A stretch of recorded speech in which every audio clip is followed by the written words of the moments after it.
This. Somebody come look at this.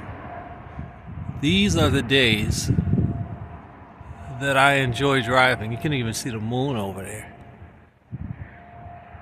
And on this side, the bright sun. Now, what are we going to talk about today? I'll let you guess. Stay tuned. You'll hear a lot of people on the road tell you, sometimes you just got to push through it. All you can do at that point is just step on the gas and hope that you get through it. I've had people tell me, if God calls me home, he's calling me home. Sometimes you can avoid stupid stuff. Sometimes you can't. But there are times where you can avoid stupid stuff.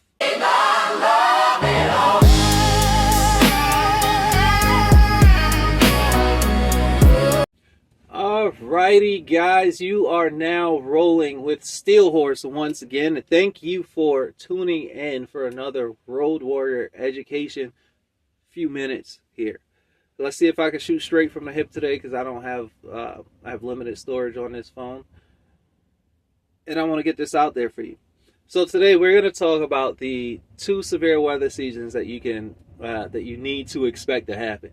Everybody wants to tell you about wintertime. Everybody wants to tell you, be careful, go 5 miles an hour. Don't be the guy flipped on the side of the road because of the ice, which is true. But we all forget about the spring and the fall time when you have severe weather rolling in. Now, what does this mean?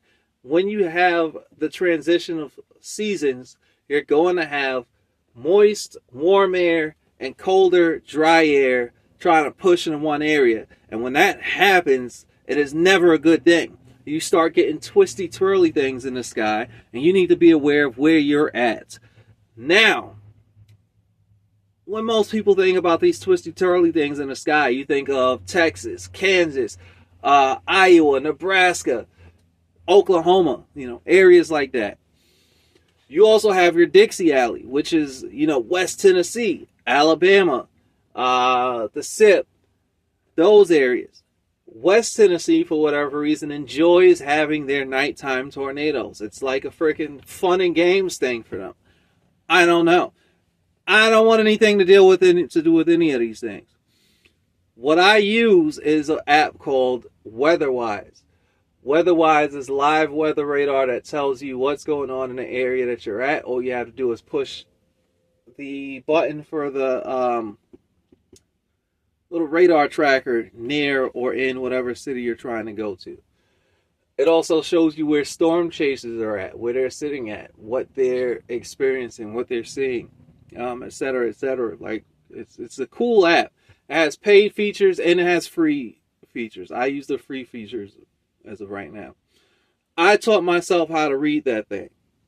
The 2 key things that I pay attention to. One is wind velocity. How fast is the wind traveling in that area?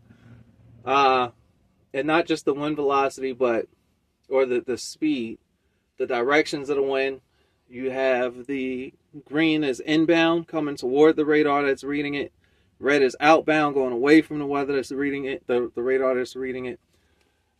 What you don't want to see is those things hug up next to each other. You don't want to see that, because what that's indicating is rotation starting to form and develop.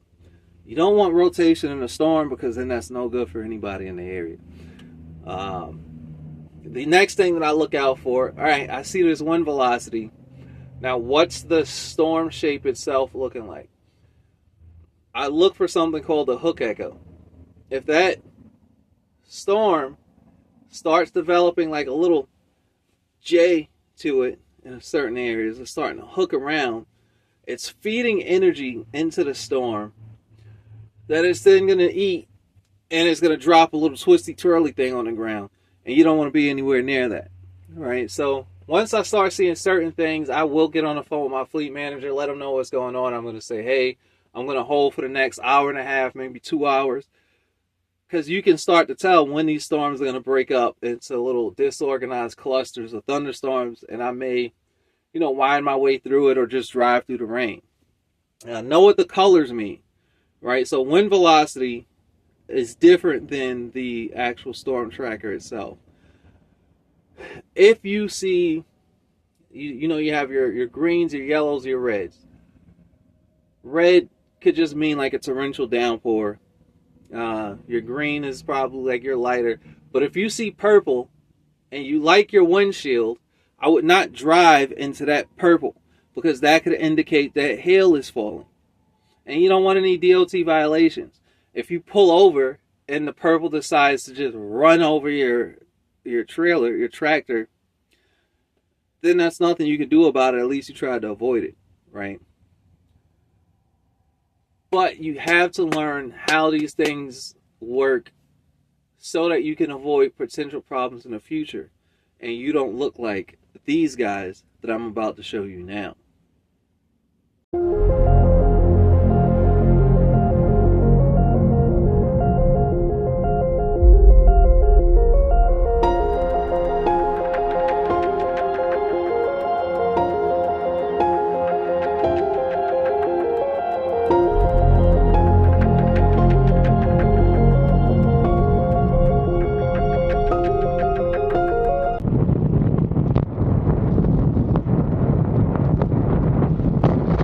I forgot to also talk about pop-up cells.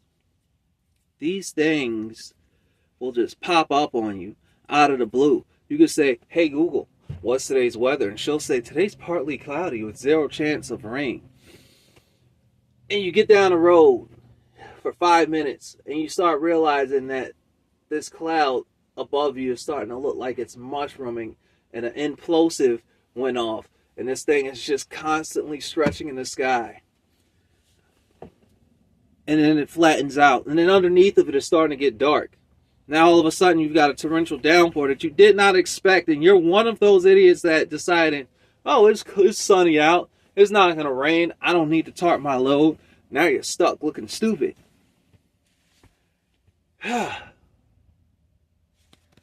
Learn to read the clouds as well. Know what your cumulonimbus clouds are. Know what your stratus, some other fancy word that they use, clouds are, right? You don't have to know the actual terms, but read them and know what the situation, if the situation is about to change on you. Because these pop-up supercells are supposedly hard to forecast. I don't know why. I feel like there's ways to forecast it. But I'm also not a Sam Champion. And I didn't go to school for this stuff. This is things that I'm teaching myself on the side just so that I can be safer on the road and know when I should pull over, when I'm safe to keep going, what situations I feel okay with. And if I can't avoid the storm, I'm going to see when it's going to get worse. And if I can get through the initial parts before it strengthens, it hits a certain area where it strengthens. I'll use Houston, for example. Houston, you're getting closer and closer to the Gulf. If I can get as close into central Texas as I can, I'm going to get as close into central Texas as I can so that I'm away from the effects of the Dixie Alley. Maybe if we have like one of those weather guys watch this and he can comment below or use this video as an example and he can more deeply explain it. But I lost my thought there, right? But maybe they can more deeply explain it anyway. You get the point. That's what it is. A wall cloud. That's what you want to look out for. This is what a wall cloud looks like. You'll see the wall cloud start looking like it's pushing down sometime. Is it raining in that particular area? Is it not raining in that particular area? You'll be able to see, depending on how open the road is where you're at, little bands of rain in certain areas. Know the difference between scud clouds and an actual funnel cloud that's about to form. Sometimes people see scud clouds and get scared of the scud clouds, which it looks like a funnel cloud, but it's not. It's little clouds that they look like tails coming in from the main clouds up there. Came up on the trail. I was tracking the tornado. I crossed the interstate. I went through the path of the tornado as I was watching debris come ripping across the interstate, trying to make sure I didn't get hit by any of that debris. And then I saw a semi tractor trailer flipped over in the interstate. I stopped and checked on him, and that guy was okay. He was standing up inside the cab of his semi on its side. He was okay. I'm sure that was a harrowing experience for him. This is Steel Horse. Take this stuff serious and be safe out on that road.